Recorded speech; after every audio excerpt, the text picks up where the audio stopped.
we are here to bring you everything and anything surrounding Porsche. I'm Mike. I'm Aaron. And this is P-Car Talk. All right, welcome to another episode of P-Car Talk. We have a special guest, Vivek from Miami. Thank you for coming to visit us. So let's get started. I'm Mike. And I'm Aaron. And what's up? How are you doing? Hey, what's up, guys? Thanks for having me. Really grateful to that you guys include me in this. Of course. Yeah, thanks for making the trip up. I know you're up here for some personal business, but thanks for taking the time to meet with us tonight. You know, we met last year at DRT for the first time, and we hit it off right away. And it was so glad to see you then, and I'm happy to see you now. And you have an outstanding amount of stories, so that's why we want to have you on the show, because you actually, you know, have a lot of Porsche story and a lot of, like, I feel a very juicy story that everybody needs to hear that we'll talk about later in the show. But let's give a little bit of tip of the iceberg of, you know, like, why Porsche for you, and why are you so passionate about Porsche? Because you own several Porsches now. So let's hear that. Yeah, absolutely. So foremost, I did want to say thanks again for having me. But more than that is the attention to detail. I love that, you have a Guards Red, Mike. Yeah. He's got a Maritime Blue, I guess we'll call it that. And for me, you have, for the University of Miami, you have the green and orange, and also for the RS India that I guess we'll talk about. Exactly. So thanks for that. Kudos. So why Porsche, why sports cars, why all of that? So basically, growing up in a family where sedans were the key, and we had very, very uninspired cars just because they were looked at as a means for transport, and the ideal was something that was safe. Growing up, I always collected little cars, Matchbox cars, Hot Wheels cars, you know, Maisto models, whatever it may be. And just the silhouette of the classic 911 was something that stuck with me. I never really thought I'd have the opportunity to sit in one, ride in one, do all of those sort of things. But in the late 90s, one of my father's friends just happened to bring by a Porsche one day. Coolest day. I'll never forget that day. It's a good friend. Yeah. A very, very good friend. So I'm sitting there We playing. all of this to this man now, right? So, like the addiction is to this man. The addiction started in that day, summer 1990, 8? Yeah. Did you know you just got bit and you were like, oh. I definitely got bit. I was playing hockey with my friends. We see this white 911 go by, big wing. We all stop. We all stare at it. It was like a commercial. We all run to the house, and I'm like, I can't believe it's pulling up into my driveway. Out gets out one of my father's friends. He goes inside, casually, no big deal. Yeah. We all sit there running our hands through the car silhouette, staring at every little detail, and that was that. That sparked the initial. Well, the interest was there, but that set it on fire, if you will. Yeah, because it's just mind blowing, right? To have that experience, especially at that age, and then having something so docile, like where you ride in the backseat of your parents' sedan, and you're just like, okay, we're going to wherever now. Exactly. It made everything so much more momentous to be in that car, and then having the opportunity to ride in it, multiple times as well, sitting in it, hearing it crank up, smelling the smells, as you guys all know. Yeah. Closing the doors, just that snap, the clink. It's surreal. And then, having to also been in that car as someone's rolling through the gears, driving it a little bit aggressively. It's there's amazing. other places besides the grocery store. Right. Yeah. Exactly. And like you and I talked a little bit offline, how like he actually fed into your little bit of addiction, where you were enamored by the car. Right. And then, since he was your father's friend, he would come over and you were like, hey, can he bring the car? Can you ask him to bring the car, right? Absolutely. So I would ask my father, hey, if he's going to come by, do you mind asking if he can bring the car? And if he does, can I go for a quick spin? We lived right next to the highway, so the on and off ramps were amazing. I was always promised, my father's friend to not tell my dad at what speeds we take the car. Exactly. And Those are the good times. Exactly. Yeah. I mean, but that's the stuff that's the stuff that inspires, Yeah, that's insane to think about that. I can't imagine what you must have felt like, probably in the early 90s, being a child, and getting in something like that, going from and I can relate with this sedan thing because my dad never had any sports cars or anything like that. And unfortunately, didn't have any friends that had any cool cars either. But I couldn't imagine going from the position of just riding in the backseat, going to the grocery store, going through your mundane tasks, and then seeing this object where you're like, driving could be fun. It was amazing. Wait a minute. Yeah. And then not even just seeing it, because now that impacts you visually. Right. You got to get in the car, Right. go for these rides, and you were just like, that's it. That's it. This is my car. Right. And driving at that time, I will do realized whatever it takes to get one of these. 100%. And driving is not just this mundane task that one has to do to live their life, but it becomes the occasion. It becomes what you're actually doing, what you look forward to. And I think that's, what we all think about. I'm sure even now you guys aimlessly drive. I do. I aimlessly drive sometimes. And my wife needs me to run an errand. I have the car. You're like, I got it. I will happily go to Publix to get some milk, and I'll go to the furthest Publix I can go to. And you're like, wait a minute, I could take this way to get there because there's probably not that much traffic. I'm going that way. Absolutely. Yeah, I can totally relate. Like I was in England for 2 weeks, and I came back, and the first time I got back in the car, like I was like, oh, I miss this. Just firing it back up. I mean, and it sounds ridiculous to say, but anybody it's probably listening is probably an avid, like Porsche person, I would hope. But if you're not and you're a listener, it really does infuse that kind of passion in you because granted, like I was busy in England, I was moving around, I wasn't sitting around and had downtime and I was dwelling on like, oh my God, I missed my car. But when you come back and you get in the garage and you're like, and you sit it and you get all the smells and it instantly hits you back and you're like, oh my God, I missed this. Or just the simple things like even if you can't drive the car, just looking at it. Absolutely. Like when you're in the garage, you're taking out the trash, and you take that extra look. Right before you close the door, you're like, ugh, that. The fact that it still makes you feel that way to this age, like says a lot about what that does, right? Absolutely. Like it's insane. Yeah. So let's talk about a little bit, so your first Porsche, I think we talked about a little bit before. You had a 981, right? I did. I had a 981 Boxster S. Absolutely phenomenal car. This may sound crazy, but probably one of my favorite cars I've owned. It was just it was perfect. Yeah, I don't think that's crazy to say. I mean, it's been regarded by a lot of people like it's one of the best driving cars available, right? So, totally, and I think it has more than adequate power, especially for just running around town, and even it's great. There was no. There's nothing I did not like about the car, to be completely frank. I thought it did everything quite well. So with that car, you did tell us an interesting story that I want you to like. I'm gonna steal out of you, and I know you'll have to tell it again. No problem. But I found it fascinating. So to set the stage for a lot of our listeners and viewers that maybe aren't familiar with Florida, because we're all Florida residents and we have been for a very, very long time. Anybody who's listened to us all over the world or wherever. South Florida can be accused as kind of a shady area, right? Like in general. Yeah, there can be certain parts of South Florida that are unique. Exactly. So you have to be kind of careful. That's kind of a known fact growing up down here, though. Like, so it's kind of one of those things. It's like, oh, if you grew up in New York City, it's like, don't go down a dark alley. It's like one of those things. It's like you live here, nothing really bad ever happens. You just are smart about it, right? Like you're street smart. You move on. And so I'm trying to set the stage for you. So, he's a young med student. He's at med school at a very prominent college, which is very expensive to go to. And I'll let you take it from here. Yeah. So what's interesting about that car was I just had this string of bad luck that was not associated with the car itself. It wasn't like the car was ever breaking down. There was any issues with that specific car. But what was interesting was like the string of bad things that were happening because of that car. So foremost, I had like a few months into ownership of that car, I was rear-ended. Again, rear ends can happen at any sort of time. Very mundane sort of experience. Luckily, everyone was okay. Literally not that much damage. Just bumper needs to be replaced. No big deal. So that happens. Second thing, I go to work one day I was at in downtown Miami. At the hospital, just going there just to help a buddy out, giving him a few books for one of our residency classes. So as I'm there, the car's there for a good hour. This is 11 a.m. I come back after having met my buddy, after having a quick meal around 11:45. I come back and the car's sitting there on rotors. All the wheels are gone. They didn't even give him the concrete blocks. Nope. It was just laying on the rotors. It's just sitting on rotors. The bumper was destroyed for the second time, and both the front and rear.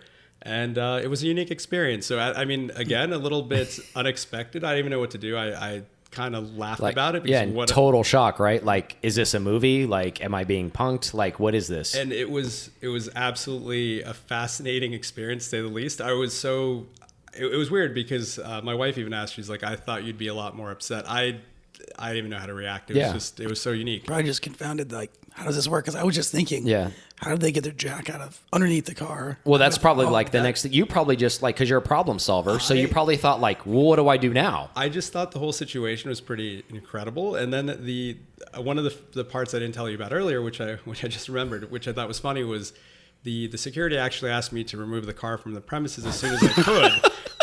And I just found it such an incredible, because you're taking up a space. Well, that, and then the other. Sir, your car is inoperative. Can you please move it? Right. You're like, so you see there are no wheels here. Exactly. Right? Doesn't matter. Out of here. So that was the rational question, like how I would do that.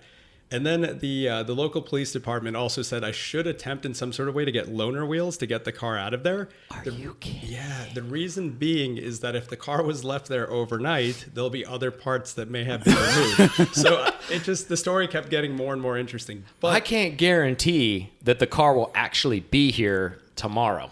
and that literally was it. It was almost like Black Hawk Down sort of situation. Yeah, where right, like, the next propeller time, blades are being stolen off the Right. vehicle. Like, you're like, what's happening? They're like, your top, it looks like it's in pretty decent condition. Someone may need that. Your headlights, your tail lights could be gone. So what's interesting is a lot of the local dealerships, and a shout out to Champion and Collection, they actually have a service for this, where they provide loaner wheels in this sort of scenario because it happens so often. It happens, unfortunately.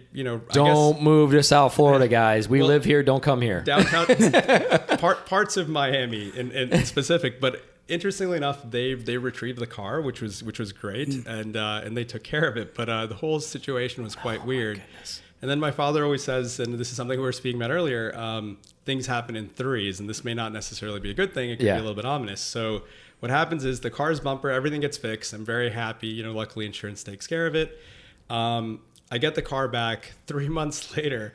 I'm pulling the car out of the garage, and the weirdest sort of scenario, the metal link for the chain in the garage just breaks out of the blue. Like the safety chain, right? Right. Yeah. I don't even know how that's even possible, and it falls on the trunk of the car. So bumper number 3. Yeah. Something just didn't like that car. Exactly. So it was. So what first it was. Porsche, all of that Porsche. drama with one, and Right. you still were in love. So that's just how smitten strong you were guy. still. I was extremely smitten with that car, the whole, the Porsche community, all of that. There's just such a draw, despite all those weird, unique things. Yeah.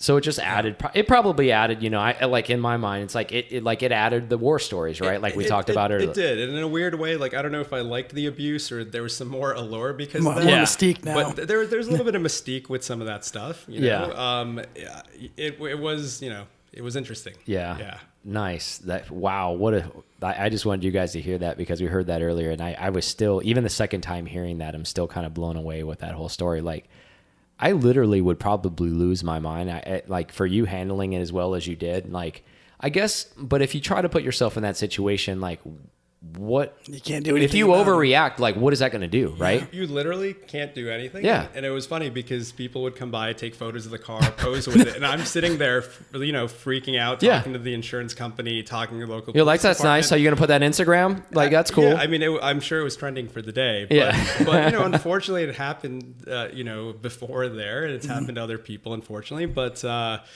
it was one of those situations where I tend to get I have a short temper. My wife will definitely agree with this, just in general. And I think that all Asians have that. Like, I have the same problem. Like, it's like I can keep it cool, but there's certain things that'll make me upset. You go from like 0 to 10, like instantly.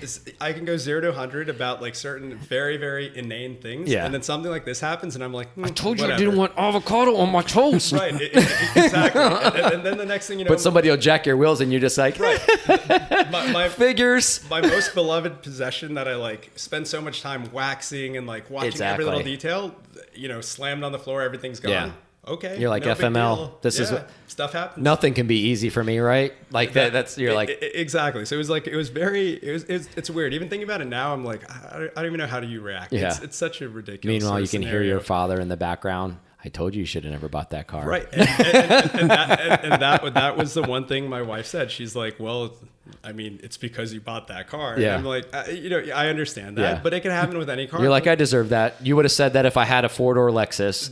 I shouldn't have bought that car. And then the interesting irony is it still happens to, Exactly. every other marquee of car, just in certain areas, Yeah. things are what they are. Meanwhile, you're sitting with the security guards. You're like, so explain to me what it is that you do here. What'd you do? That's so loud. What it is, like, Are you allowing people? Are you olaying people out of here with like stolen goods? What's your percentage? They're facilitating it. Yeah, I agree exactly. with you. What is the percentage? Yeah. You're like, what's the cut here? Wow, what a story. So hey, watch your wheels, guys. Be careful. So that car eventually went. But again, that's the car that we missed the most. We ended up picking up another 981S Boxer. My sister has it. She lives in Dallas. Nice. But we love the car. I hope it doesn't leave the family. Nice. Yeah. Very cool. So let's talk about what currently is like what in the garage for you right now. Okay, so at the moment we have a GT3 RS, a 16 lava orange. I love that car. I remember when you picked that car up, I was like, yes. Oh no, it's awesome. Super, super grateful. So before that was a GT4, which was a phenomenal car. But was that the blue? Was it blue? I had a racing yellow. Racing yellow. Okay. So no, I do remember pictures of that car now. My buddy and I had like a twin build, and the car was. It's incredible. The car is like more than adequate. But the issue was I drove another buddy's new 991.2 GT3, and that car just was stuck in my head. Just a little bit better. Oh, it's this beautiful chartreuse. If you remember it, it was at DRT. I do remember that car. And the car just I could not get out of my head. Yeah. And because when you drive your GT4, you were thinking about the GT3, so you're just like, why am I with you when I want to be with her? And unfortunately, it was that, and it was this like sensation of like, I know what I have is great, but I don't know if it's perfect anymore. And I don't know, in a weird way, it was tainted in my mind. And trust me, I know exactly how you feel. And any sane or rational person would have went, GT4 is a phenomenal car. Yeah. It's more than adequate for what you need. Stop being ungrateful. Exactly. I was just being extremely, extremely ungrateful. But he I've got new facts. I have new information now. Yeah. You're like, I assessed the information I had and made the best decision I had at the time. But now I have new information. So now it's time for me to reassess and reevaluate. Exactly. So then the same buddy of mine, Jason, who I assume will listen to this as well, and is probably rolling his eyes as I tell the story. So he's a great friend of mine. We train together for our careers, but at the same time, he's one of those people that I want to use the word motivate, but that's not what he does. He kind of pushes me to, that's a terrible idea. Let's do it. Instigate. He instigates. Yes. So he basically instigated I think you should look at 0.2 GT3s. I think that's the ticket. You're right. I think I like this guy. He sounds like me. Right. So he's like, you could consider the manual, but really the PDK is where it's at. And again, in my Boxster had PDK, and to all the PDK haters, it's pretty epic. I've driven your year the .1 RS, and it's phenomenal. Epic. It's epic. It makes everything epic. It's so much fun. It's like, full disclaimer, I've said this before. I could not imagine that car with a manual because I couldn't keep up as fast as that car revs up. It's amazing. So basically we ruled out the manual. I loved the GT4, an incredible gearbox, totally fine. Luckily I didn't have any of the third gear issues or whatnot. But anyway, Jason kept telling me about it. Our friend Dave had just bought the 0.2. I started looking for 0.2s, and this was, about the end of 2018, where the prices for the 0.1 RSs were starting to drop as well. So then that became a lot more attractive. So interestingly enough, I never even drove the 0.1 RS. I found this like perfect example.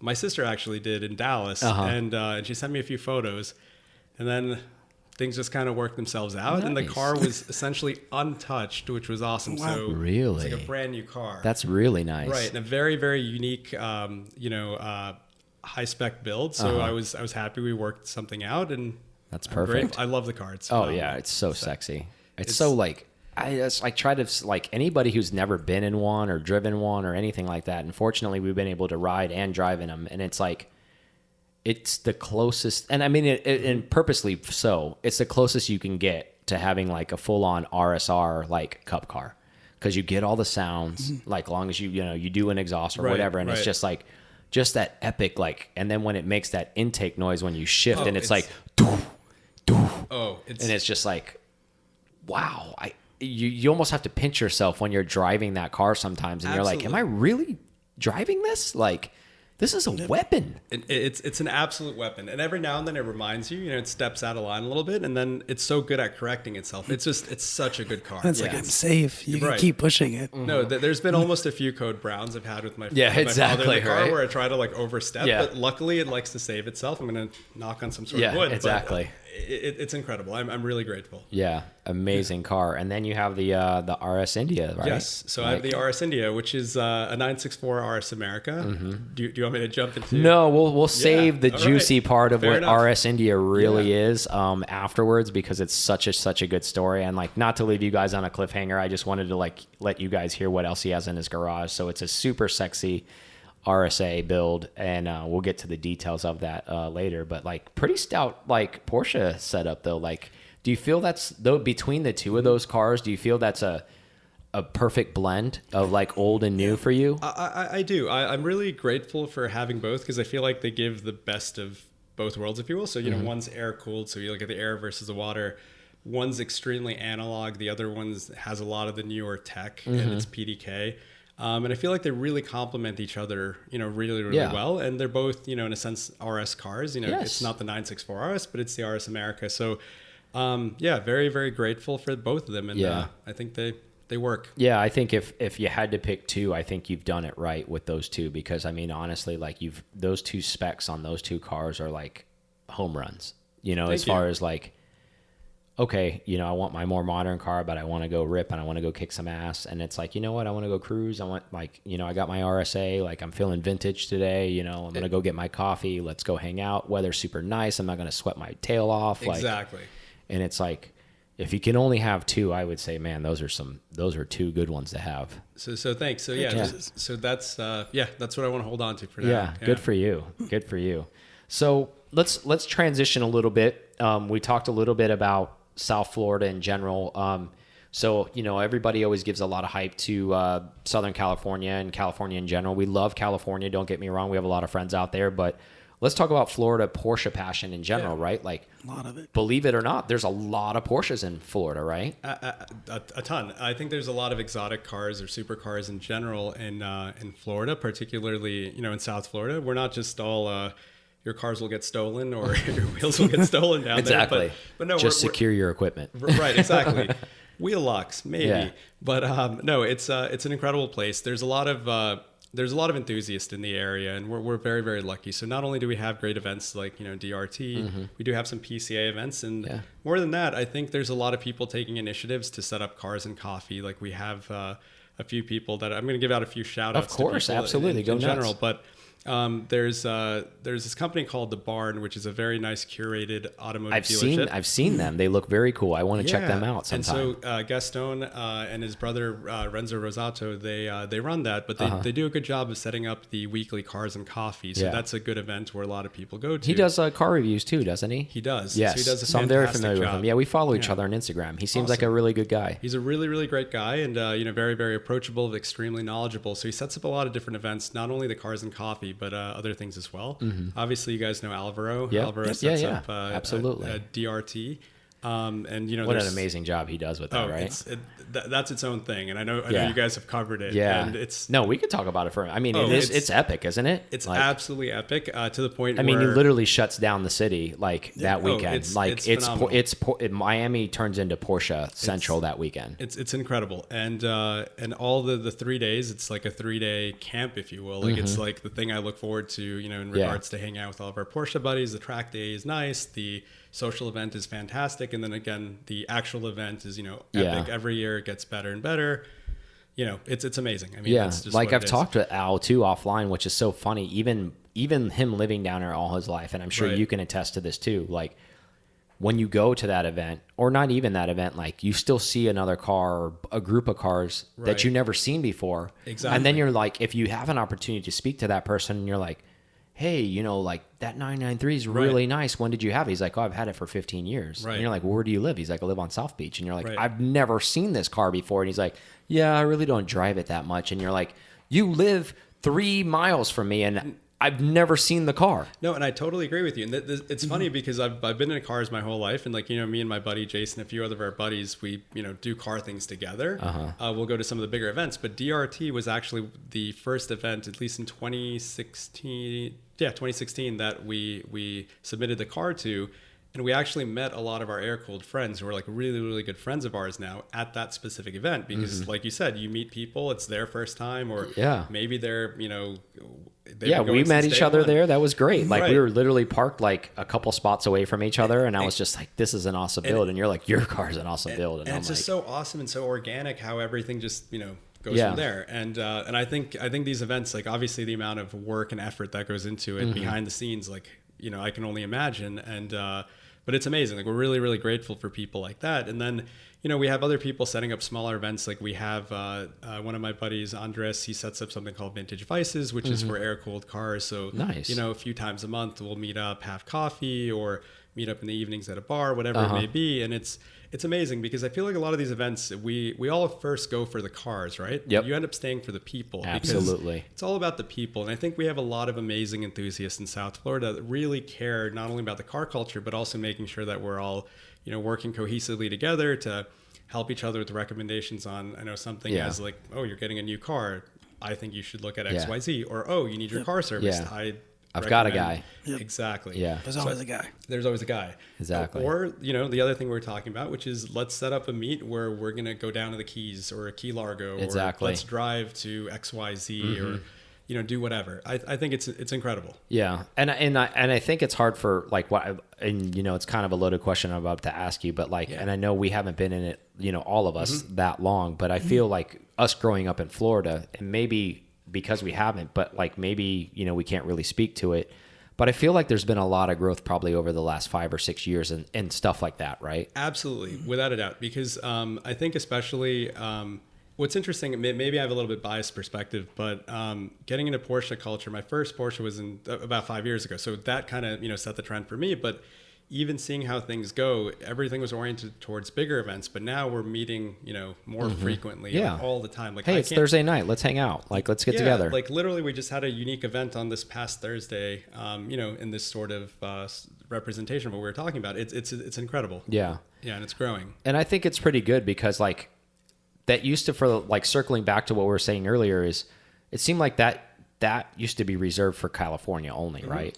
And what I mean by that, not like there's some like gauntlet rule, but it just seemed like to be like the stereotype of like, oh, we get together all the time. Of course. And like here it was kind of like, oh, well, we'll get together if there's an event. Right. And then everybody just hides their car. Right. I agree. And I think Drew's a good person who could attest to that. And I think he was very impressed when he came for DRT. He was blown away. Absolutely. And even now we follow each other on social media, and he'll comment every now and then with like the number of events that we're having, and as well as the other friends that I've met, like, you know, just through social media or on Renlist or whatnot that, you know, follow what we're doing. And it's great to see that we are having, you know, a lot of these high quality events now. And it's not just, you know, like you mentioned, just reserved for the California scene. So I think it's pretty amazing. And I think a lot of it too, and I may be speaking out of context, but I don't think I am when I say this, is like, I think it may be like we talked about earlier. I think it's a little generational, right? Like, absolutely. I think we're coming up through the ranks finally. Right. You know, we've gone to school, or we have our careers, and we're doing our things, and we're earning a little bit of money, and we're deciding where to put our money. Right. And we're enthusiasts, so we're putting our money into the Porsche scene.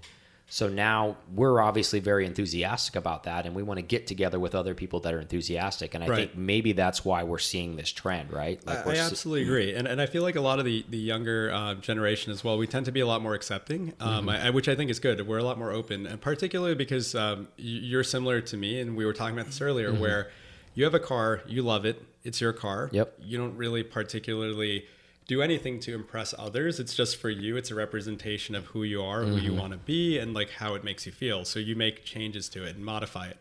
And I think you know, like it's a generational appreciation towards these things. I agree. We're not having cars, we're not bubble wrapping them and keeping them as they are from the factory when they left in 1990. Exactly. You know, like they're meant to be how you want them to be. Exactly. And I think a lot of us, and you know, I'm only speaking for myself, but you could probably think about this from the same lines, right? You work hard, you spend the money on the car. Like, let's be real, these cars are expensive. Right. So in the sense of like, my approach is like, I want to get all my dollars out of it, right? So I want to drive it, as opposed to look at a static display. Right. To each their own. I'm not, you know, knocking either one. Of course. But I always try to say for the guys who have only a static car, I'm like, well, just try driving it a little bit more, because I think you would actually enjoy, like if you did go out and you had some camaraderie and you did spend some time with some Make some folks, friends. Yeah. because then you would realize you're like, I like going on these little adventure drives. Oh, it's the best. And it's funny because like talking about this, I think you meet so many different people in the Porsche world. There's those that are all about, let's get out and drive. Let's actually, use these cars. There's those that are like, I feel like I don't want to say this in jest, but get out and don't drive. Like let's go have coffee. Like we talked about it before. Right. Yeah. Let's just wipe our cars down. 3,000 RPMs is as high as I'm getting. Right. Exactly. Exactly. Let's get out and drive down the block. Right. Or I drove so much, my 8-year-old car has just under 1,000 miles. Yeah. And then there's people that are track rats, which I love. Like I want to be that, and I hope one day I can be. I'm slowly trying to. I'm envious of that as well.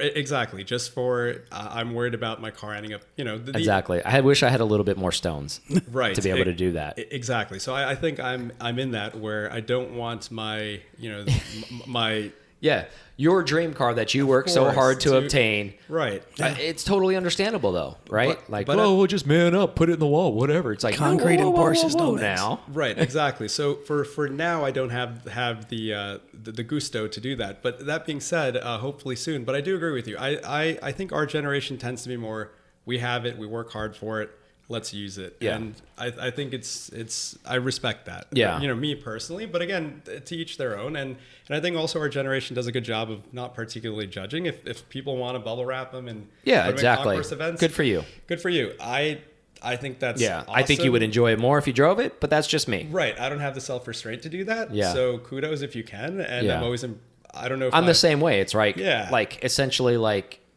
wrapping up a present. Right. Putting it in your garage and never touching it. Like Right. I will never do that. Like the minute I wrapped it up, I'd be ripping it apart again just to Right. be like, go drive it. Like I couldn't do it. Like I totally agree. So yeah, I think it's interesting how, and again, like no disrespect for the people who like to do that. It's your money. You get to do with what you want. Like, and granted, I am trying to influence people by driving their cars, but at the same time, I only do it out of love, because I think really Right. at the end of the day, and this is actually not my words, this is from Porsche engineering from past. They're like, we built these cars for you guys to drive them. I mean, when you look at it in the most simplistic, basic way, I mean, they're cars. They're made to be driven. I mean, Exactly. that's their intent. I think we kind of glorify them into these like mystical unicorn beasts that we should worship, but that's not really what they are. They're cars meant to be driven. Exactly. And they should be driven, I think. But again, kudos to those that have Because the if restraint it was to not. if it was just a sculpture, like why does it come with a drivetrain? Right. It's a utility. That's always fun. That's Right, always exactly. been my argument. Right. Why don't you just have a roller at that point? I Push concur. it into the house. Yeah. Take the engine out, take the trans out, and just push it in the house. Totally makes sense. And that's fine if that's what you want to do and you just love looking at it. There's no knock on it, but at the same time, it runs on petrol. Right. It's made to go out there and do something. Exactly. And if you it's- can do it now, there's no better time than now. The analogy I look at it, I know it's extreme to think of this, but like I always think about it's like it's a caged lion. It totally is. Like you took a beast that's made to run around and you put it in a cage. Right. And now you're doing nothing with it but just looking at it. Right. And it's like this majestic creature that can go kill and do all this beautiful things, but it can do none of those things because it's just living in this box. No, and this is something you guys alluded to previously in a previous episode. And they're also more or less not particularly great investments. I'm not talking about getting in on a 918. Yeah, exactly. Or getting in on something where, you were VIP or special enough to get. I'm Exactly. talking about most of these cars, even the GT cars now. I don't think they're numbered. So great. You bought your GT3 RS. They made unlimited amounts. Everyone that wanted one gets one. And now what are you going to do? Save it because you think you might be able to flip it and on a $240,000 investment, make $1,000 or $2,000? Exactly. And then after or just break taxes, even or- and you bought something just to Right. put money in it, just to break even on it. Like you could do better in the stock market. What are you doing? Yeah, it's so I just so I think Yeah, I think they're just missing the boat, and Right. and it saddens me in a way because what that's doing is taking that car out of a lot of enthusiast hands that would drive that car, Right. and it's inflating that market. of course. And I guess that's why I'm so passionate about go out and drive your car because like Right. if you've got the allocation to do that, Like, granted, I'm not talking about, you know, the one percenters that have like 30 cars that are like, oh, I've got 3 911Rs. Oh, I've got this. And it's like, oh, good for you. Like, oh, I get it. Like, I'm not hating on you, but like the guy, it's like, oh, well, I'm going to broker this car and I'm going to flip it and I make a ton of money. And it's like, you know, I hope you get burned. Like, I know it sounds crass to say that, but I really do, because like, that's not what that car's meant to do. It's not for you to flip it and make money. No, I get it. It can be, especially as a buyer, it gets frustrating because, you know, I'm personally not a Porsche VIP. I hope to be one day where I can just walk in and say I want whatever. But at the same time, similar to you, I like to buy specific cars. I'm not just going to buy 8 Macans or, you know, exactly right. Panameras just so I can just so you can get there. Just so you can get into the 918 club, right? Right. So like, you know, hopefully things will change. I don't know. Yeah. It seems maybe you can work a relationship out with the dealership where you're like, look, you know, I'm going to buy a GT car. Give me an allocation for it and don't like bend me over for it. And you know, I'm not going to flip the car. And if I get rid of it, I'll trade it back into you so I can get another GT car. There we go. And if it would be as simple as that, but we shall see. So I'm keeping my fingers crossed for the next go. But yeah, we'll see what happens. Yeah, I mean, it's disheartening, you know, when we go down that wormhole of like what kind of happened with Porsche. But you know, what I can appreciate about Porsche is that they have a pulse on it, and they know that that's happening. And I think they're trying to do the best that they can to like alleviate that problem, right? So they're taking the brokers out of the game, you know, where they're saying like, well, we're going to make is, you know, like for example, like they made a ton of GT2 RSs, right? Absolutely. I think everyone and they that flooded the market with it. And they're like, oh, you want a 2RS? Guess what? Right. Everybody gets a 2RS. Oprah Winfrey style. Yeah, exactly. You get an RS. You get an RS. Exactly. RS. Yeah. And you're like, oh, you want to flip it? Good luck. You paid $500 for it. Oh, guess what? Just sold at auction for $350. How's that $150 loss take? And didn't everyone get a PTS or the opportunity? I feel like I see more. I feel like if you got a GT2 RS, you got a PTS. Right. You got whatever you want. You could have got Wysock. You could have got whatever you wanted. Do you think? I mean, I would love to look at this. Like I guess more accurately, but I feel like, and maybe I'm saying this almost in jest, but I feel like it's rare to have a non-PTS 2RS. That's what we were kind of talking about. We were joking about that earlier. Like, I totally agree with you. Like, like just get a standard color. Like a standard. A GT silver? Yeah. Like, I don't. Yeah. Or a white one. Right. Do you see those? Not many. I've seen every other color. Me too. Yeah. Yeah. I've seen tons and tons of crazy colors. That's a great point. But I think, you know, circling back to the point of like South Florida's passion and like, I feel, you know, I know it's been said by other people, but we don't have the twisty roads. I'll admit that. There's no denying that. But this is definitely turbo country down here, right? Like a lot of guys get turbos. They end up putting tunes on them. They end up doing a lot of horsepower because we allow a lot of straight runs, right? So for that being said, I mean, and that being the whole old school too, like in the 80s, like a lot of the turbos ended up in South Florida, you know? So be quick. Not surprising. And then the other thing is, yes, we don't have the roads that California has, so they have us beat on that. But our cars sound nicer. I mean, there's no restriction on that. So straight pipes all day, right? Right. Yeah, that's a good point. So that's a good win on our end. But yeah, I just thought it was an interesting thing since, you know, you grew up in the area, so did we, and like just to see like the dynamic and the ebb and flow of like how the Porsche, you know, area and everything like that, you know, the community has gone. One more topic before we go on break. Absolutely. Let's talk about the Taycan a little bit because we're all motorsport guys. You share that same, you know, core value with motorsports.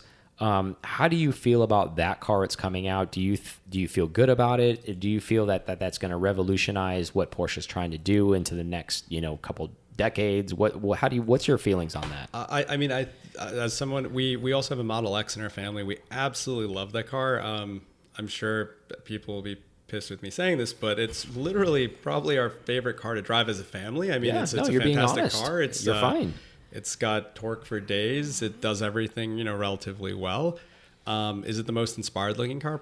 Definitely not. But it's a fantastic car. You know, there's some quality issues. I assume Porsche will make a quality product that's better than Tesla. But frankly speaking, we love the car. It's great. So on that token, I think the Taycan is going to be incredible. Yeah. I think Porsche needs to do this. I think most of the other car companies have started. I think that is the future any way we cut it. I love our gas powered cars. I think, you know, we all love the sights, the sounds, the smells. All of that is completely out of it when you drive an electric car, but let's see what they can come up with. I think also in a good way, I think there needs to be more competition. I know, you know, Tesla makes a decent product overall. Like I'm not a fanboy by any means. Yeah. I think the Model X is fantastic. It almost is like a beta sometimes when I look at the car. Good point. That's a great reference. That's a good idea. That's a good way to put it. And that's really what it is. So when we got the car, I was expecting, Porsche. Yeah. I wanted all the seams to be right. I wanted the doors to close perfectly. I wanted each and everything to work as it should. You want your panel gaps to be right. Right. But the car is not that. And like once if you can get past that, because I'm pretty OCD. And I remember because my wife and my father, when we got the car, we took delivery after, months of waiting.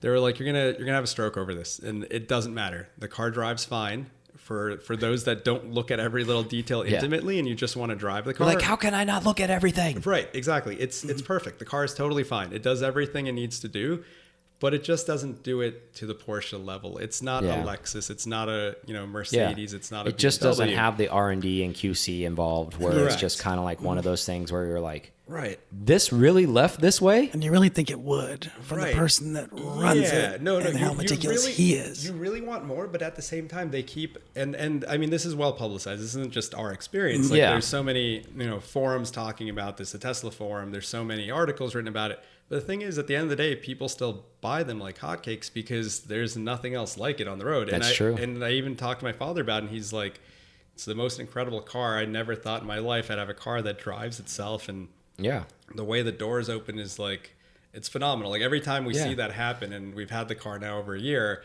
I still have to look at the doors open and close because it's just so incredible.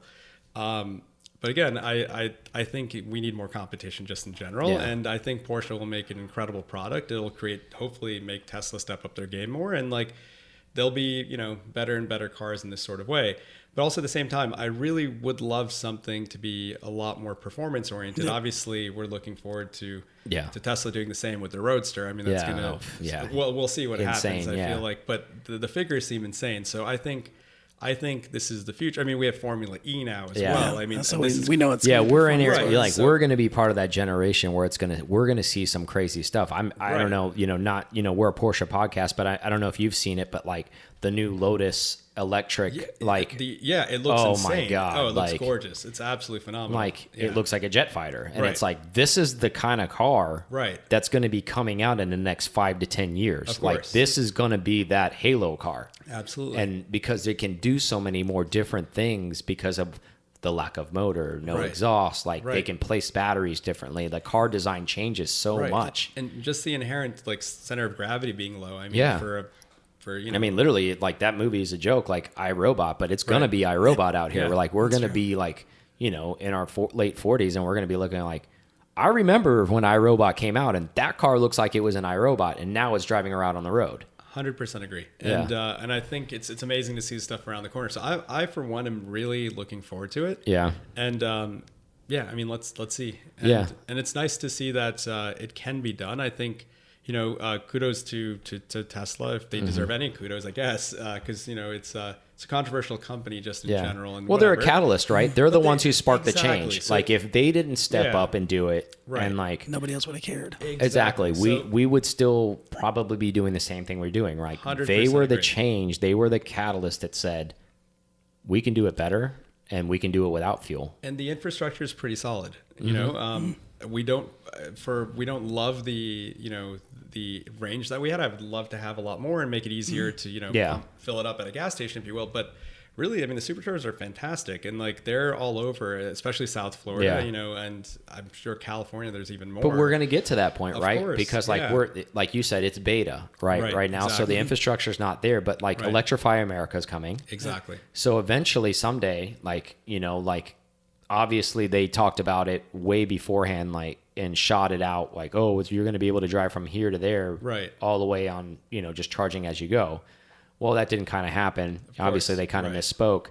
But that day still is going to come someday. When that day is going to come, we don't know. But it will happen within our lifetime, and we're going to see that. It's going to happen. We're going to probably see that in the next decade, where you can drive from Florida to California and just charge along the way. Right, and the batteries are getting better and better. If you see the Model 3, I mean, it's amazing. So I think I look forward to the competition. I look forward to a Porsche quality product. That's what I'm looking forward to. Yeah. Right, and I think that is going to be the key. That's going to be the other catalyst, using the term to to have, Tesla and other, that's like, going to be the big game changer, because agree. not only like you're going to get long range on the car, you're going to get quick charge, a lot quicker, and they're going to go from like a QC standpoint of like, wow, because they're not going to let, Porsche, they're not going to let the car walk out of there, seams messed up, like the interior's not perfect. So you're going to feel like you're in a Porsche still, but the difference is it's totally electric, which is going to be, I look forward to it. Yeah, it's going to be mind blowing. Well, one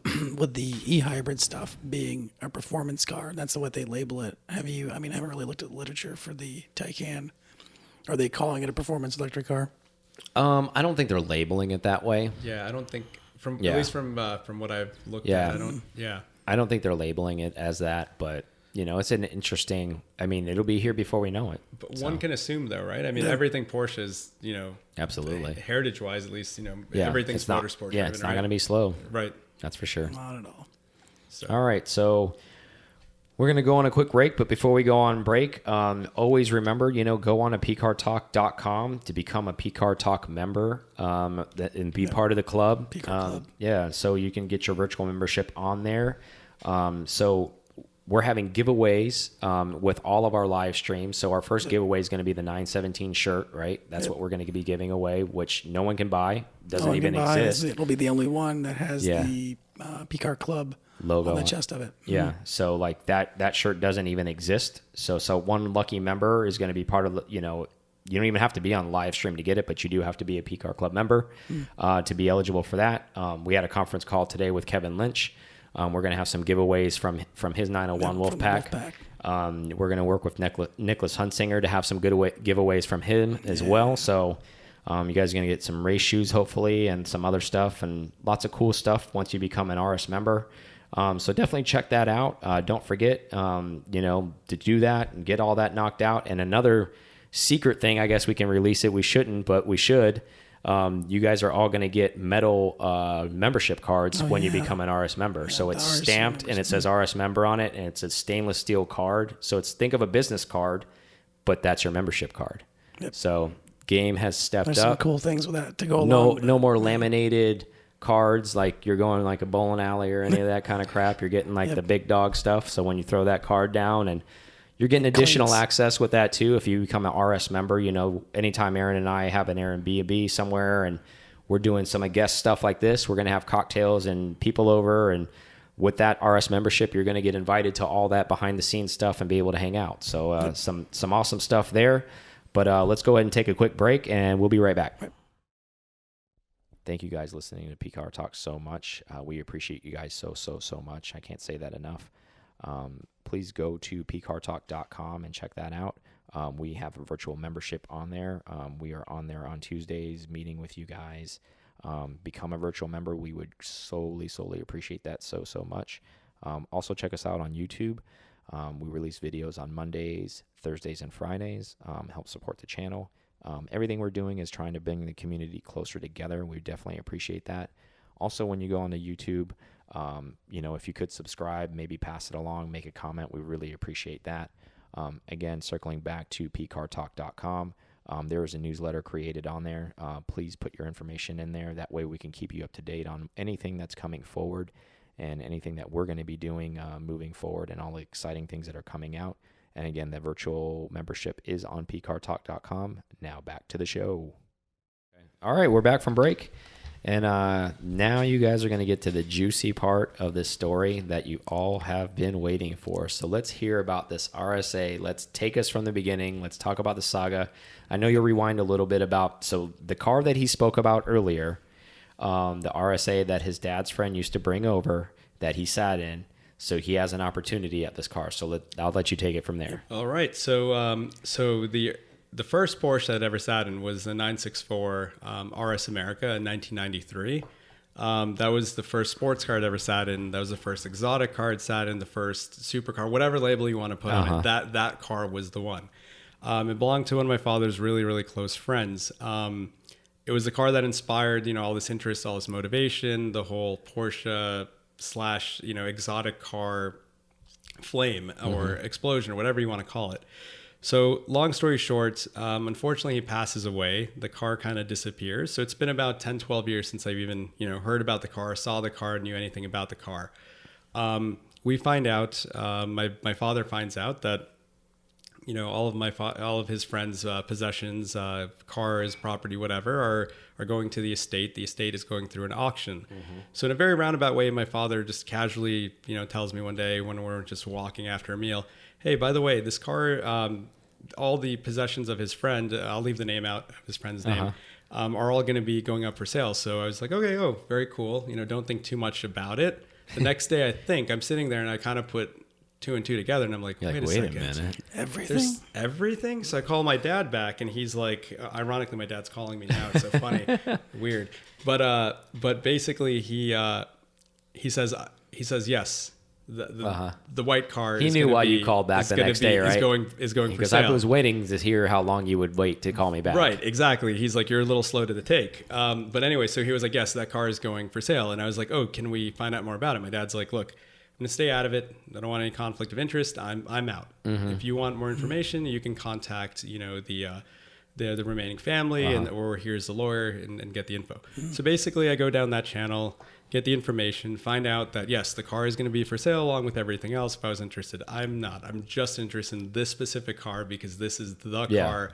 This is everything. This is all I've thought of, dreamed of. One day I wanted something similar, never knowing I'd have the opportunity to have that specific one. So I called my buddy Jason, who's the best worst friend ever because he loves pushing bad ideas. So love you, Jason. Yeah, I don't even know you, and you sound like me. Oh, you love him. Great guy. Terrible financial advisor, but great friend. Do it. Just do it. Exactly. So he goes, oh, when's the chance you'll be ever able to buy an RS America, blah, blah, blah, let alone the car, the one with all the nostalgia, all the inspiration, the blah, blah, blah. So like, dude, you don't have to sell me on it. Right. So he builds it up even more than it already was. So I have this infatuation with, so I like can't sleep at night. I can't wait to see this car. I need more information. Obviously it's done through legal channels. So it always leaves you wanting a little bit more. So finally the day comes where we're actually able to see the car. Not allowed to touch it, not allowed to turn it on. Obviously the car unfortunately had been sitting for X period of time untouched.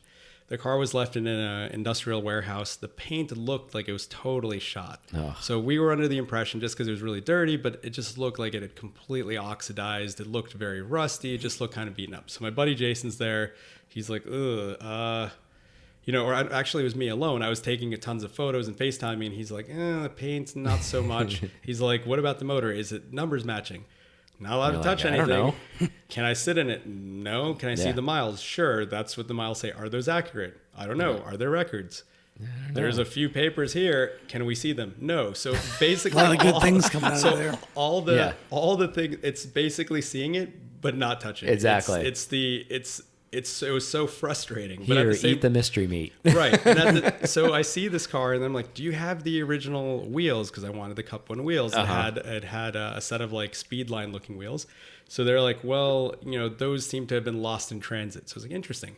Do you have the original seats? Well, those might be in storage, or they might have been lost in transit. So I know that my father's friend was extremely, extremely meticulous with this car. Yeah. So I knew that he'd kept everything. I knew in my mind that everything was, the car was serviced the way it should have been. He was very, very, in a good way. At least you had that on your side, right? So I had that on you my knew side. a little bit about, like, you're like, look, this dude loved this car. Absolutely. So, but there was a lot of faith to that. There was a lot of like, I am sure, but am I sure? Yeah. So there was a lot of... so you're like second guessing. You're like, so you're like second guessing. So my buddy's like, Jason's like, why don't his you health was declining, so maybe... You're like, the car wasn't driven for a few years, and then unfortunately it had been even a few years after his death. So we're looking at many years of the car never being just cranked. Sitting still, So Jason's like, go underneath the car. I was like, there's no oil. So he's like, well, starve for oil then. That's not a good thing. He's like, the car should be leaking a lot. Yeah. So, I asked, the place where it was stored, any fluid ever come out of this car? They're like, no, it's fantastic. We pushed it around the shop because it was left in neutral, but it's fine. Like, everything's okay. And I was like, what do you mean you push it around? They're like, oh, we have to move it every now and then. I was like, okay, so you guys literally just push it around. They're like, yeah, it just gets moved like a few times a week. And we've never ever seen any fluids on the floor. So I was like, that's either an amazing thing. Yeah, or Probably really bad thing. A really bad thing. So anyway, we take all this information, we go home, we have a few weeks to decide. Those few weeks, sucked. And just to be very, the waiting. very eloquent term. Yeah. But yeah, it was tough because I was obsessed with this car. I was like, wow, I'm actually getting the opportunity to potentially purchase it and bring it home. And at the same time, I thought there was like a 2% chance this was going to happen, maybe even less, because I was like, this is not going to happen. Exactly. First of all, I'm not going to win the silent auction. Yeah. So we get word through roundabout ways that a lot of local dealerships are bidding on it. I'll leave it at that. I'm not going to name any names. But so it's like, all right, so I got to contend with heavy hitters at this point, right? So I find out that all the heavy hitters are looking at the car. Everyone's interested. The miles are low. No one knows too much about the history of the car just because of this current situation, and the family and lawyers aren't providing anything more either. It's just it's kind of like, it just is what it is. It's a big mystery. Yeah. So I talked to my to my family about it.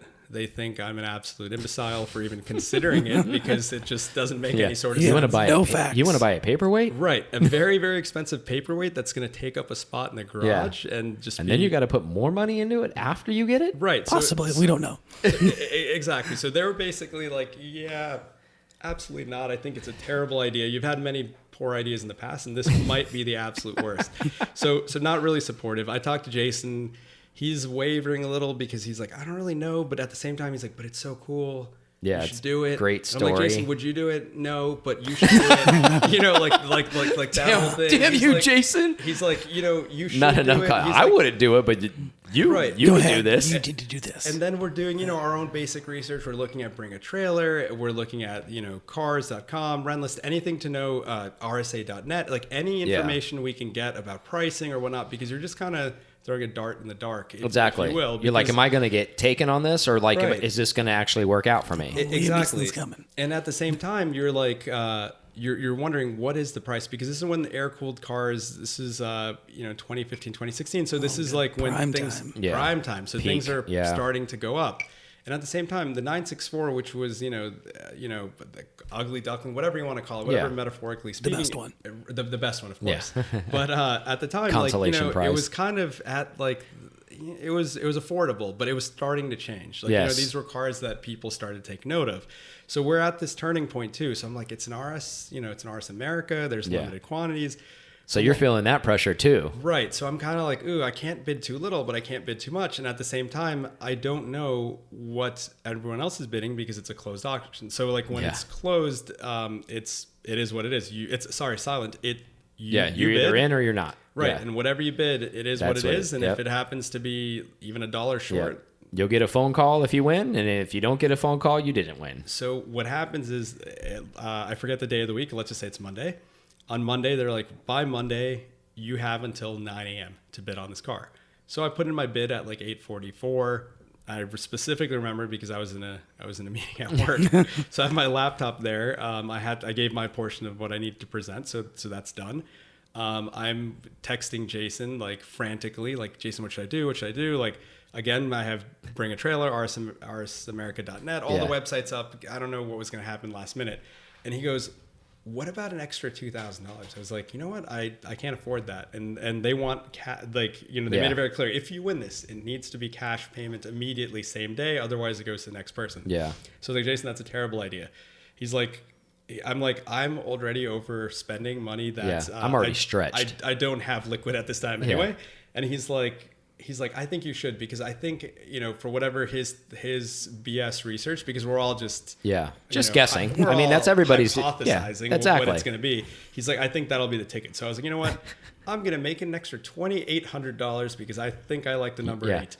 I'm going to up your $2,000 suggestion and add another 800. Exactly, because that's the practical thing to do. So anyway, you're an idiot, but this is a good idea. Right, exactly. I'm like, Jason, you're an absolute moron. I hate you. Great idea. So I put in the bid, and then at 9:02 I get an email, and I was sure it was going to say, thanks for playing. Thanks for playing. Goodbye. Like, enjoy your life. I get an email saying you have, not like a congratulatory email. Yeah. You had the highest bid. Payment is due. And that's all I get. This is not like there was no winning. So I see you have that. 24 hours to pay. So I see that I'm in my meeting, and I just want to leave as soon as I can. Yeah. Like literally just leave. So I try to, scurry to put the funds together, call my father, tell him about it. And it was great because I was like, I'm going to have to use that as a crutch, obviously, to at least get this done because it has to be done same business day. He provides us funding. He jokes. He puts me a little bit on the spot, and he's like, "Well, you could sell the Boxster if you really need it." And I was like, "How well, bad do you want the car?" Yeah. So he played in the teasing along for a while, but nonetheless, we pulled it off. So it was this incredible thing. So we finally get the car home. We're really happy. My buddy Jason actually steps it up. He's fantastic. He does all the things that need to be done to the car that we could do at our home. All the fluids are changed, brake pads, rotors, that whole thing. Basic things like all the belts, spark plugs. We do all these things over the course of a few months. And then basically we decide, you know what, we're going to try to do all of this at home if we can do it. Mm-hmm. We find out that the car is not leaking, not because it didn't have oil, but because it had probably just been sealed. It has that tight. It's been fine. It has like not, a tiger. Literally that. So it has never ever leaked oil, and it always runs fine. So the car, the first time we cranked it like up, a factory freak.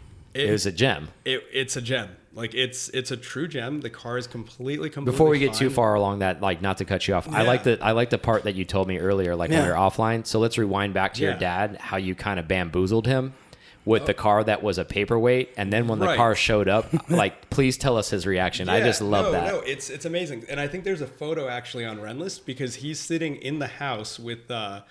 So it's funny. So in his mind, I was like, "Oh, the car's not been turned on. It's not a big deal. It'll definitely turn on. Everything's fine." Jason said it's okay. My dad trusts Jason. I don't know why, but he's like, "Oh, Jason said it's okay. It's probably fine." I was like, "Oh yeah, it's totally fine." He's less of an idiot than you, so it's fine. Exactly. So the flatbed pulls up. The car, they literally roll it into the garage. So my dad's like, "That's kind of interesting. Like you don't want to go for a spin?" I was like, No. It's got old fuel in it. And my dad's like, "How do we get the fuel out?" I was like, "Oh, there's a pump we must buy." So my dad's kind of confused. His face says literally WTF. I have that photo on Renlist because he's seeing this car being pushed in the garage, and he's like, "I just spent how much money on what?" A non-running vehicle. A non-running vehicle. And then the subsequent days, there's a new Amazon box at our home or some Harbor Freight or, some sort of box showing up in order for us to do this work. Yeah. There's a lift that shows up, all these sorts of crazy things. So Parts are starting to show up. Right. So my dad's like, interesting. I made an investment in something that should have worked, was a running car. And now I'm having like this whole, at my home, like this entire garage being built. Yeah, rebuilt. Right, out of nowhere. It'll pay dividends later on. Right, exactly. I was like, Dad. He's probably thinking to himself, he's like, lesson learned. I should have asked you if this was a running car. He's like, I didn't lie to you. Right. You never asked me if it was running. Exactly. I was like, oh, Jason says it's fine. Yeah. It'll work. Yeah. It'll work. But, it is what it is. Luckily, my dad is semi-reasonable, I will say. Mm-hmm. And, he believed in the dream. And what's interesting is he's not a car person. Like, given the fact that we've had very mundane cars growing up, that, again, in a fair sense, reliability, safety, and then the economy of the purchase, which I think is generational. My dad's the same way. He's just like, why are you buying a depreciating asset that costs that much money? Exactly. It makes zero sense. Exactly. That's a bad investment. And this was very unique because I was trying to explain to my father, because we did buy it at a relatively decent price. Again, we put in a lot of money into the car, and it is what it is. But I was trying to explain to him that this is going to be one of the rare circumstances where he buys an older car that will actually appreciate. Exactly. And it has already done that in that sort of sense. So, he was kind of intrigued Instant with the idea. equity. Right. He was intrigued with the idea, but again, like, he's a practical person, and I'm not. You may also as well not be, in the sense that I'm like, I think it's a great investment. I'm willing to do whatever it takes. Exactly. So we get the car there. My dad feels definitely a bit bamboozled, and it's kind of like, I don't know, you're a terrible son, but I'm very appreciative. Because I know. He goes, when you couldn't do anything dumber, you go and do something like this. Right. And it just spirals into more stupid purchases because he's like never talks to Jason again. Right. He's like, there's 84 boxes showing up to my house. Exactly. And now there's somebody knocking on the front door that says they're going to install a lift in the house. Like, exactly. What is happening here? Right. And this is not. So you have to build the car from scratch? So we go through this whole process. Eventually, Jason and I realized, you know what, I need some professional help. We need to bring it to a shop. So, it goes to a shop. Luckily, everything, things are fine. And you know how these cars are. They're sky's the limit. You can try to perfect every course. little detail. Slippery slope. Super slippery slope. And then you kind of also get pushed into, hey, if you're going to do this, you might as well do this. You might as well While do you're that. in there. Exactly. So I think, having had cars that are relatively newer or I'm very, very budget conscious about, I never fell into that. Mm-hmm. But since these cars are all passion projects, you tend to be like, yeah, sure, I'll do that. You're Yes. right. I need to do that. Because I want it to be right? Because that's my baby. Exactly. And it's funny because that's how my wife and I are with our dog. We do everything possible. And even as physicians with ourselves, I'm like, I'm not eating organic. Exactly. No, I'm not doing that. But You're like, that's terrible. But for the dog, absolutely. Yeah. Like, yes, I will do anything I need to do. And Exactly. this car is the same way. My daily driver car that I spend all of my time in driving 15, 20,000 miles a year. I'm doing everything I can to save a cent. Absolutely. This car, which I, don't get the certain, whatever the it chance, needs. whatever it needs, like the same way. Right.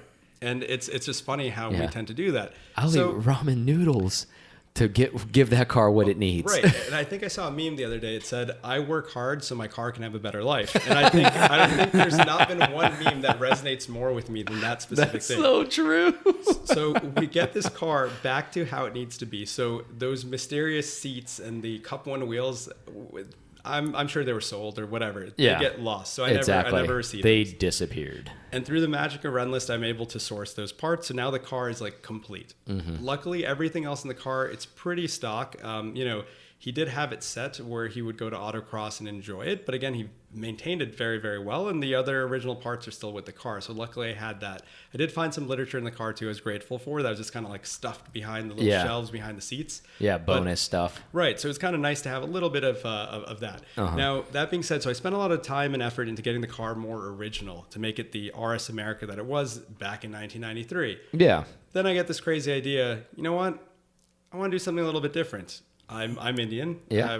I'm an American. I'm born and raised in America, Yeah. but I have an Indian heritage. So I was like, you know what? There's nothing like this. There's a lot of auto enthusiasts in India. And more than that, I was like, this is our car.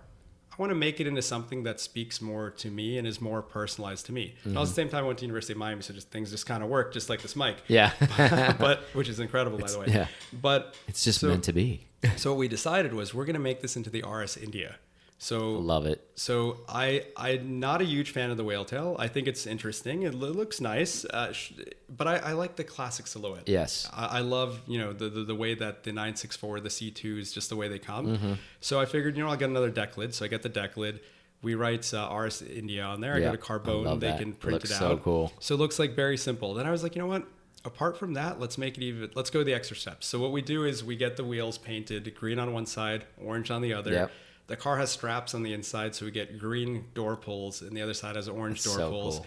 Change the wheel because I figured it needs a nice little Momo wheel or something. Yeah. Change that. Make a few other unique changes on the inside. Put the newer radio in, which I like to have Bluetooth in the car. Yeah. I am all about the whole get out and drive, enjoy the motor, hear sight sounds, all of that. But I also do like listening to some tunes. Yeah, let's be realistic, right? Yeah. Like, yeah. I mean, like realistically, you need that. Of course. So it's nice. And then we added there's traffic. Let's be honest. Like, yeah, exactly. I'm not going to listen to the car idle. Especially in South Florida, where Exactly. it makes the car awesome. Should I need to answer the phone? I'm not fiddling with the gear, and Exactly.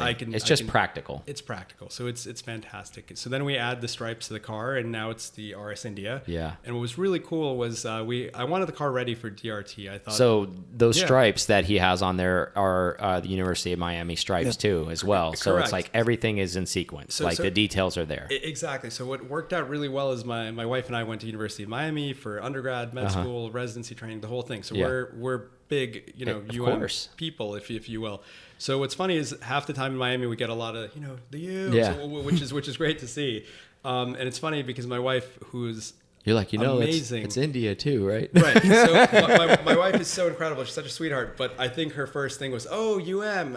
And I was like, oh God, because she's also we're both of Indian of heritage. But again, I just thought that was so perfect for the whole thing. So we get a lot of the U. We also get a lot of the India thing. Yeah. And what was really cool was we wanted the car to be completely ready for DRT this year. So the week before, I think Magnus Walker happened to come to one of our events. Yeah, I think he was there the week before, like hanging out, right? Before you went over to Paris or something like that, right? So we have this thing called Sip and Discuss, getting back into the car culture. So Yeah. the Rosatos set up this event, about once a month, once every other month, where not only on a Sunday do we meet, but we also meet on like a Thursday at like a cool brewery that has good parking, and we talk about some automotive topic. So Magnus happened to be there, so I was like, I've got to show him this car. It'll be pretty cool. Yeah. So interestingly enough, he liked the car. He's all about the outlaw life anyway. So he actually signed the back of it, which was pretty cool. A nice little touch to the car. Yeah. And then I've decided I'm keeping that car forever. Yeah. It's a forever car for me. Exactly. I'd love to. Well, I mean, not to like speak for you, but like, how could you not?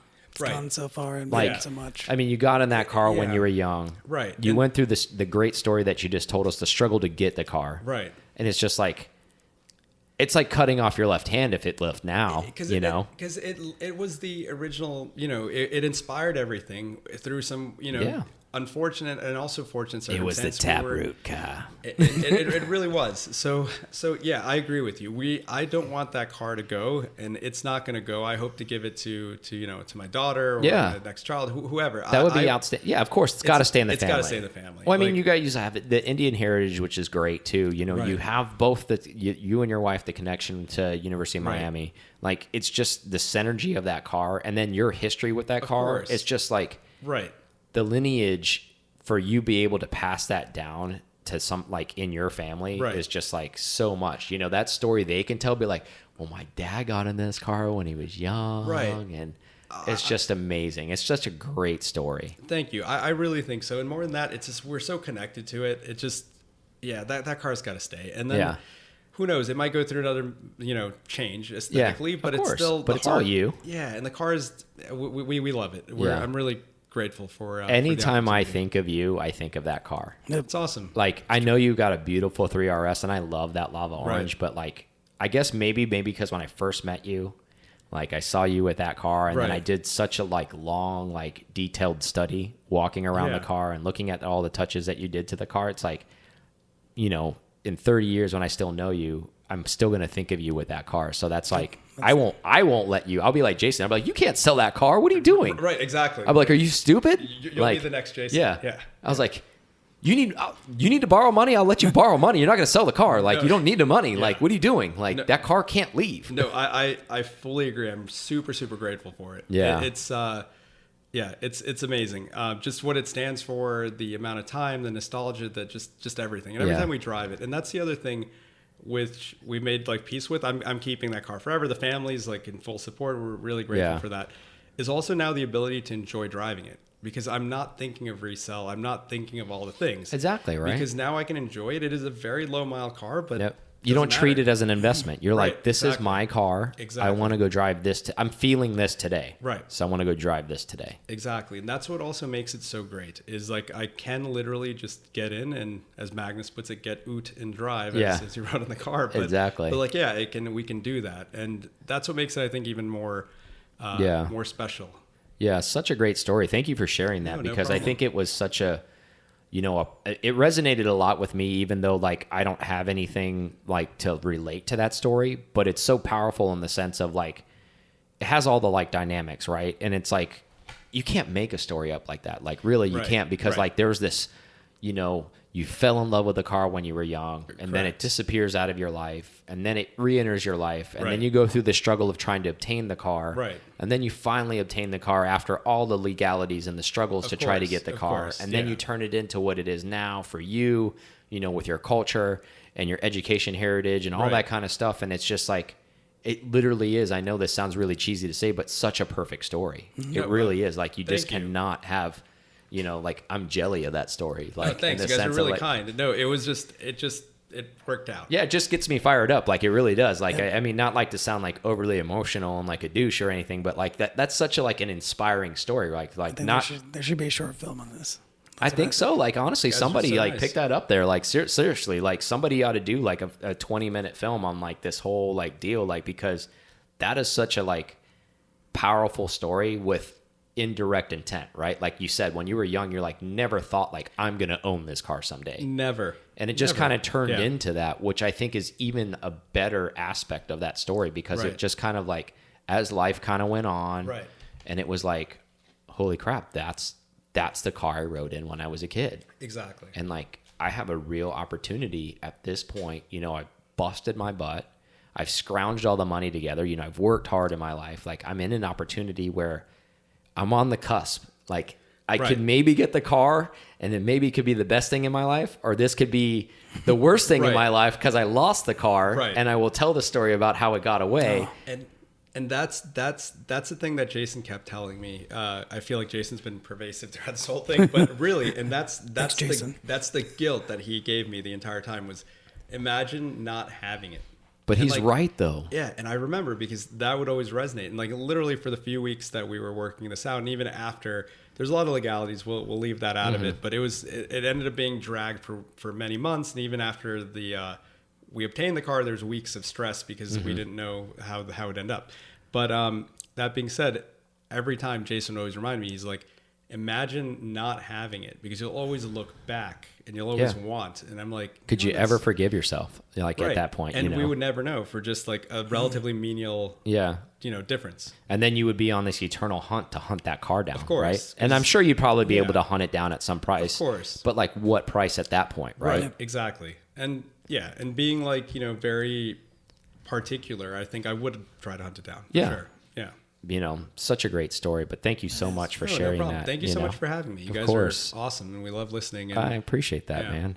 And, hope you guys enjoyed that story. You know, thank you so much for telling it. And, we're honored to have you on the show. And thank you. This is what the community's about. You know, like literally, like if you do a timeline, we met in February and here you are in July. It's crazy because I feel like I've known you guys for years because I listened to your show and like, I mean, it's nuts. Like even when I met you guys today, I was like, great. You're like, oh, cool. What's up, dude? I haven't seen you forever. Right. And it's funny because we literally just met. So yeah. I mean, but awesome. I mean, honestly, like really, we talk about this stuff about the Porsche community and like, I know it's cliche because Magnus has said it, but the Porsche passion, like we all speak the same language and it's like, it's a brotherhood. It's like a fraternity, right? Like it's one of those things. And it's like, we saw you in February, we met, and it's like literally like instantly like, hey, we're 964 brothers. Like, right. And I mean, and that's literally why I messaged you guys. I was like, hey, do you guys just want to hang out? Like I had no expectation of this whole thing. I'm so glad you reached out because like instantly, I was instantly thinking like, you need to come on the show because like you have such a great story to tell and people all over the world need to hear that story because. Thank you. That was instantly the conversation we had. Yeah. Like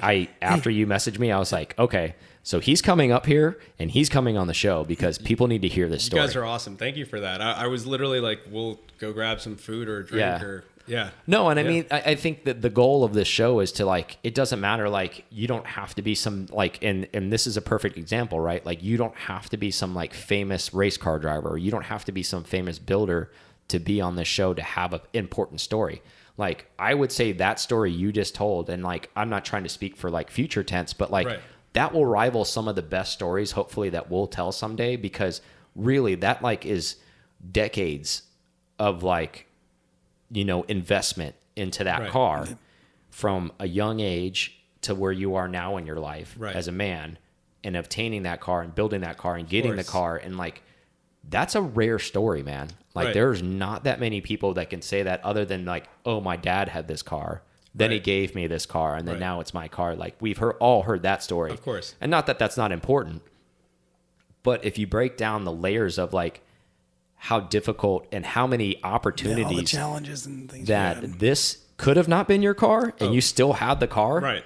I think that's kind of an incredible thing. Like on top of that, because think about it, like your dad's friend, even though he loved the car, like in his, ailing health, like he could have like just sold the car off. Right. And just been like, well, I know I'm not going to like, whatever, let's just move the car on. Like, let's start moving some assets around because a lot of people do that. Right.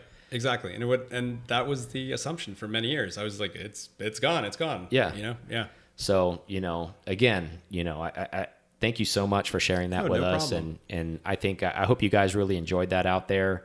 And I think that was a very unique story. And that's one of the, obviously the great conversation we had earlier, but like that was the home run story for me. Like that's why I was like, you have to be on this, on the show. You guys are way too kind. Thank you.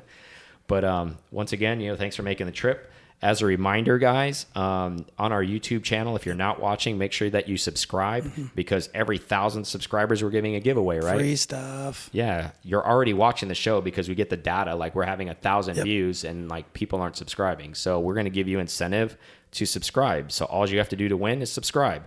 So subscribe to the YouTube channel. You'll get Porsche shirts, hats. Every time we click over 1,000, you're going to get something for free. So, get on there, do that thing.